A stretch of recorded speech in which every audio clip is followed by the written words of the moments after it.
Okay. Go back to the van.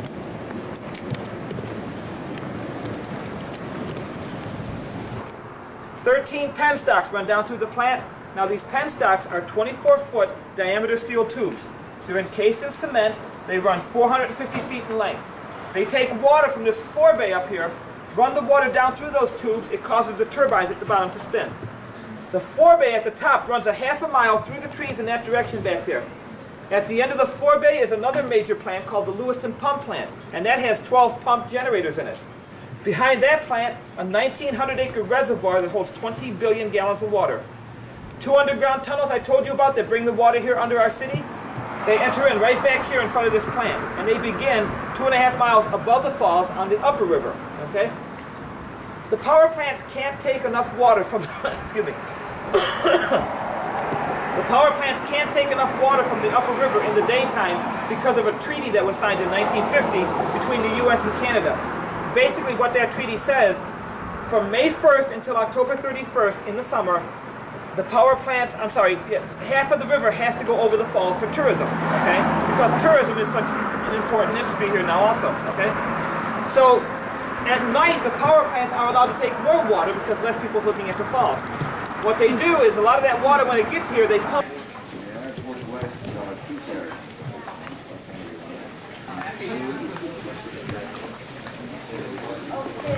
What I'm going to do first, folks, is explain the basics, just in case you don't understand how they use water to make electricity, okay? Everyone imagine, step right over here. In this model right here, you can see that water from a certain height is allowed to spill over a water wheel, or a wheel. The force of that falling water is making that wheel spin. The spinning motion of the wheel is making an electromagnet within a copper coil of wire rotate. That's creating voltage. And the light bulb is lighting up in this little model right here. Okay? It's basically the same principle that's being used in this power plant, only on a larger scale. Okay? The 2 models on this side over here, man had to come up with ways of raising water. Okay? You're all familiar with the pump system, right? Everyone's seen this at one time in their life. So just give you an idea of what they do here. Once they get water to a certain height, in our case a penstock or a reservoir, they allow it to drop down to a tube, a penstock, causes a turbine to spin, and you have electricity. There you go. And the little device over on the other side, folks, is called an archimedes screw. It dates back about 2,500 years. It works. Now the only reason this plant has to raise water is because of that treaty. Right? Otherwise, the power plants would be taking everything they need for electricity. Not much would be going over the falls. Everybody from Niagara, we're going to just gather right here for 1 minute. Folks, follow me upstairs. 0.4 million. It's the Canadian side. That's the Canadian plant, right? It's actually 2 power plants side by side. Where does the water come from? Yeah, it comes from above the falls and diverted. The Canadian side uses an open canal system. And to paint this for the opening of the plant. This shows Father Hennepin when he first looked at the falls back in 1678. Okay? This painting is worth millions, folks. Okay? It's insured for $8 million, so I'm really not sure exactly, what the value of it is, but it's up there. You can see by the guys walking how big this plant really is. It's massive. It's good scale.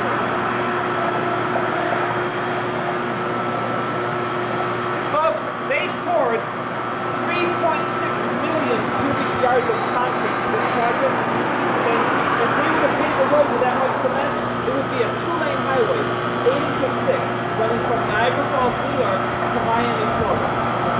Okay? Yeah. Again for a road back. That's where the falls started at. That's where the falls started? 3,000 years ago. 3,000 years ago? There was an ice glacier on the other side of there before. And when it melted, the falls formed.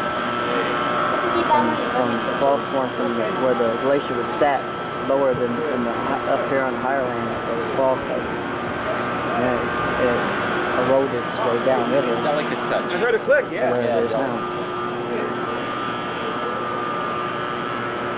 Falls over there.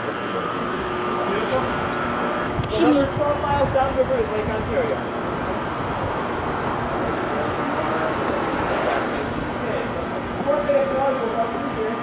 Lewiston Pump Plant and the big reservoir.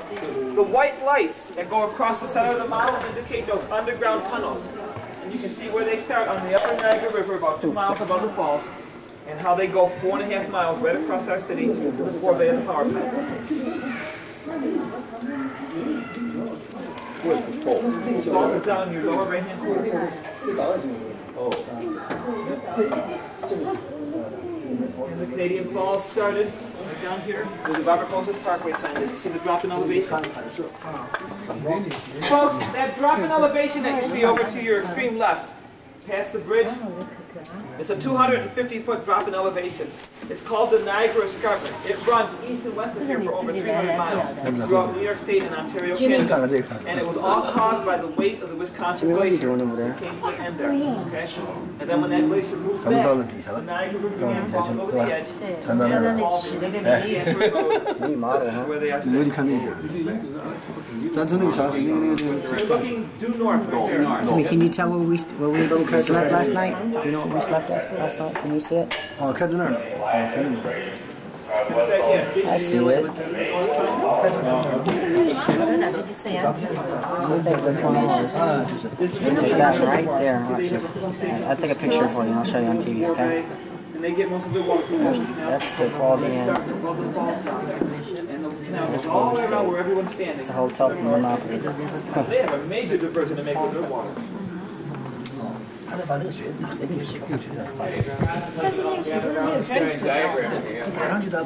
is the Canadian side, right? You're on the Canadian side looking towards Niagara Falls, New York.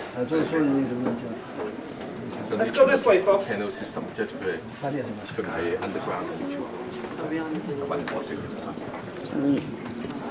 It's a big reservoir. It's a dictaphone. They used to.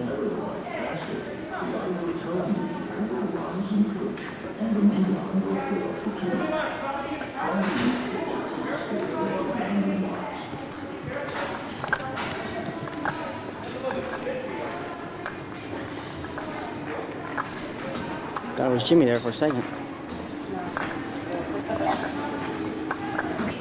The first photograph, you can see men hanging along the gorge. When they started this project in 1958, they took over 10 million tons of rock away. These guys are setting charges to blast. Second photograph, you can see a man working at sub-zero temperatures. 12,000 men and women worked on this plant between 58 and 63, and they worked round the clock through any type of weather to get this project done as soon as possible. The next 4 pictures are a series, and they show you work on those big penstocks that I mentioned. 24 feet in diameter. They were welded together using sections 12 to 14 feet, covered in cement, and then they just take water from the top and run it down to the turbines at the bottom. Yeah, like a tube, yeah. Water, when it goes down there.